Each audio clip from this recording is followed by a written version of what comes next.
Salut les amis, j'espère que vous allez bien.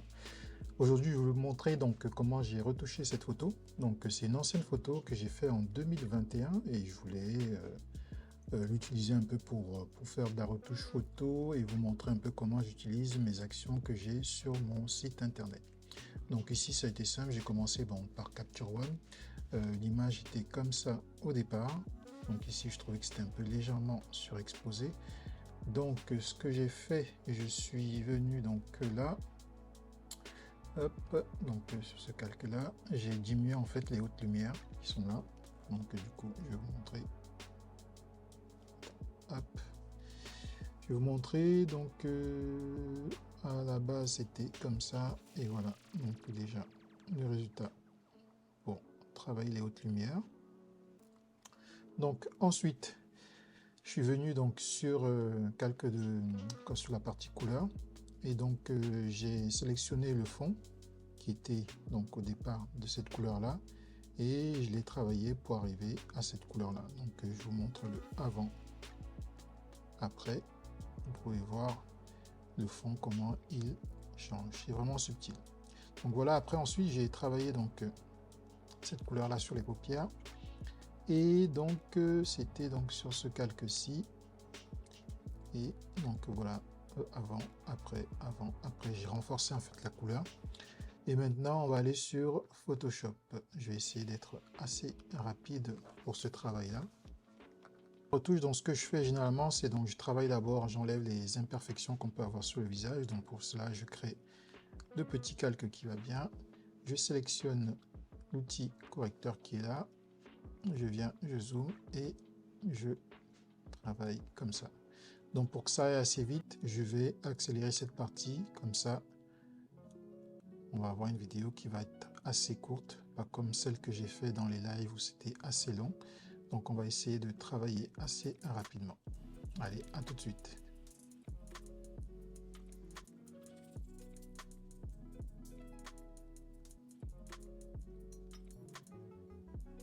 Donc voilà, maintenant donc je crée un calque.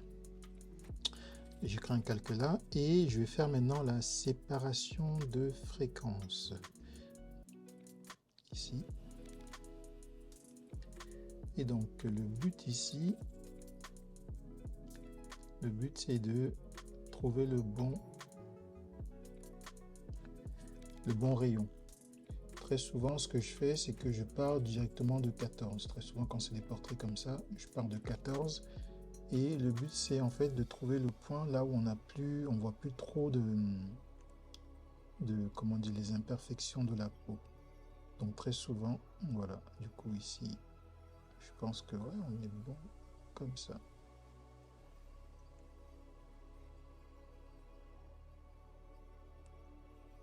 Donc voilà, donc là je pense qu'on est bon, je fais OK. Ensuite je prends le pinceau qui est là, le pinceau humide. Vous allez garder donc tous ces paramètres que vous avez là, donc 30%, 30%, 90%, 50% et 10%. Et ce que je vous conseille de faire, c'est de créer donc vous venez ici, vous faites une nouvelle fenêtre pour la même image, donc ça vous ouvre 2 fois la même image. Et ensuite, vous venez sur Organiser et vous mettez en 2 vignettes verticales. Ce qui va vous permettre de pouvoir contrôler ce que vous faites. Parce que très souvent, avec la séparation de fréquences, on peut faire pas mal de bêtises. Donc du coup, ce que je vais faire, je vais mettre cette image là, comme ça, pour pouvoir la checker. Et je vais travailler sur celle-ci. Donc, on est parti.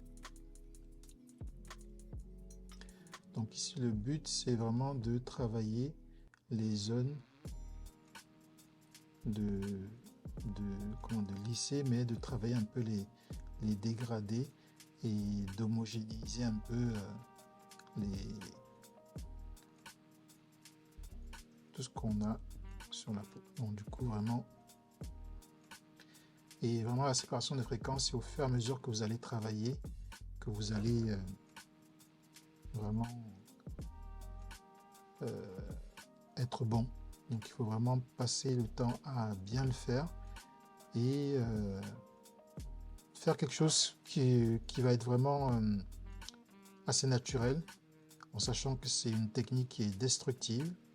Donc plus vous allez vous entraîner et mieux vous allez y arriver.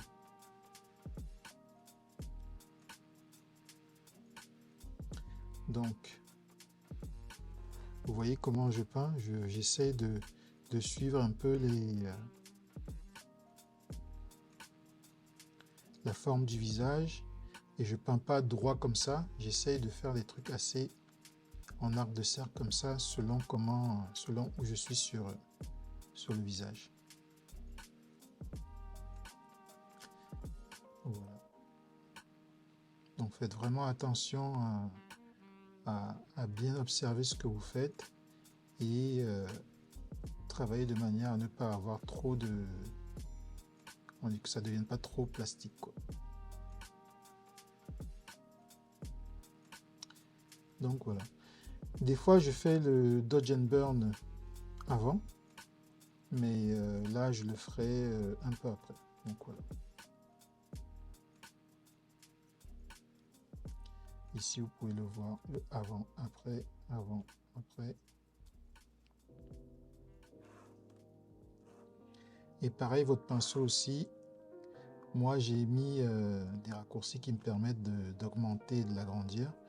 Donc des fois je diminue aussi la taille de l'image pour pouvoir mieux travailler.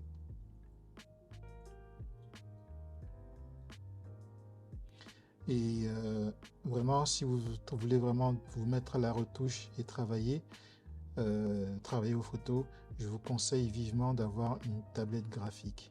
Parce que faire ça à la souris, c'est très fastidieux. C'est limite pas que c'est impossible, mais vous pouvez y arriver, mais ça va être vraiment galère, quoi. Alors que là, avec la tablette graphique, on tient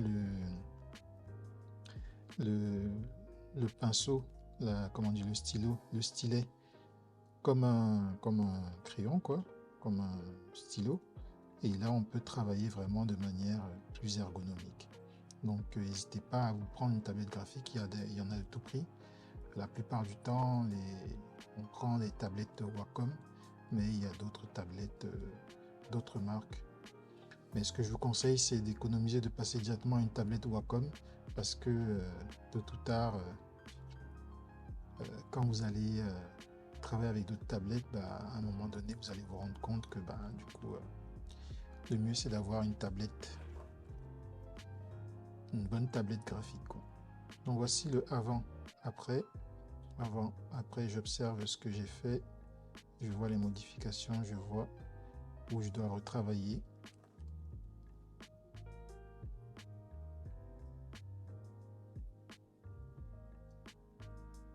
Donc voilà.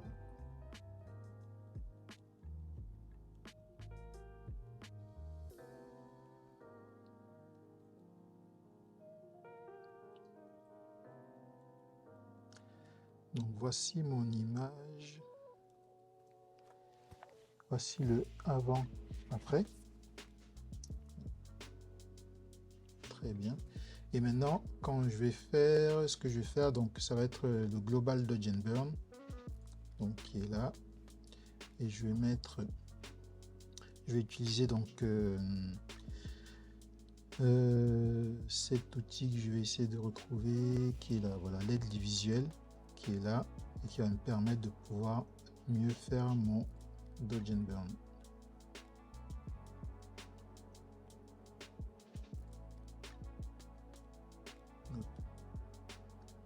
Ici, je vais diminuer l'opacité. Voilà.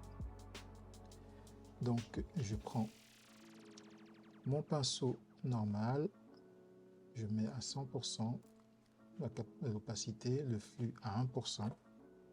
Certains utilisent 5%, 10%, tout dépend de comment vous voulez faire. Moi, je préfère vraiment partir sur quelque chose où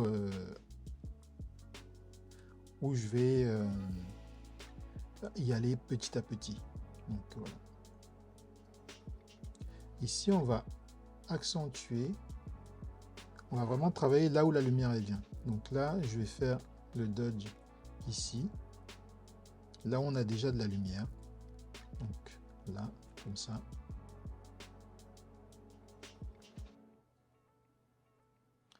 Je vais plutôt mettre là comme ça, voilà.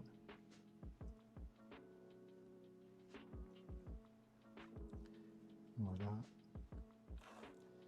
Je vais venir ici, diminuer un peu. Voilà, ça.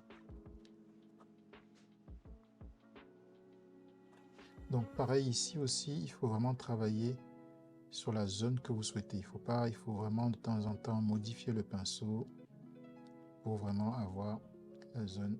Là, je vais redonner un petit peu plus. Là, ça va faire un peu une lumière un peu rampant. Donc, je vais l'accentuer ici. J'accentue là.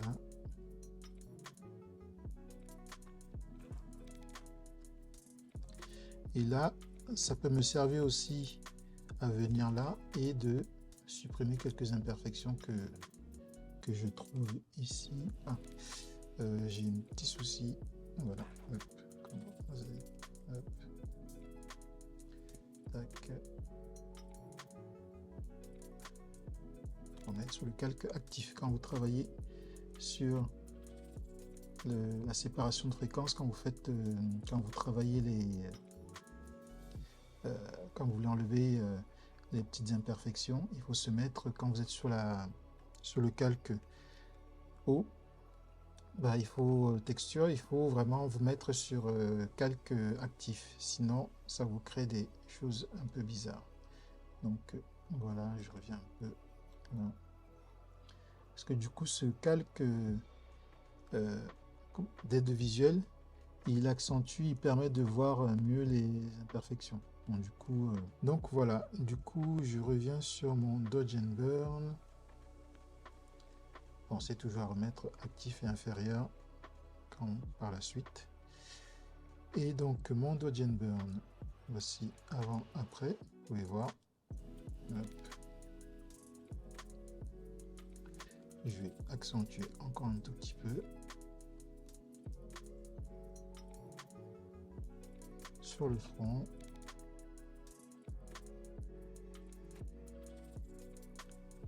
Hop, c'est parfait. Donc je supprime mon aide visuelle.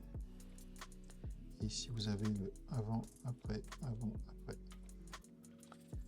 Donc voilà. Voici le avant, voici le après. Le but ici c'est vraiment de bien garder la texture de la peau et ne pas vraiment aller trop dans trop plastique, quoi. Donc voilà. Voilà, donc le but c'était de vous montrer justement l'utilisation du Dodge and Burn et de la séparation de fréquences.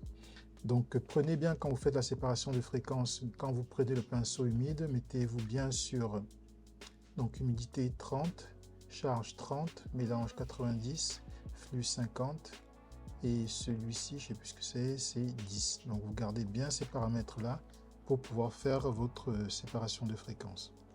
J'espère que ça vous a plu, n'hésitez pas à me dire en commentaire ce que vous en avez pensé. Et pour les actions donc, que j'ai utilisées, donc comme je vous ai dit dans les dernières vidéos, j'ai créé donc un pack d'actions.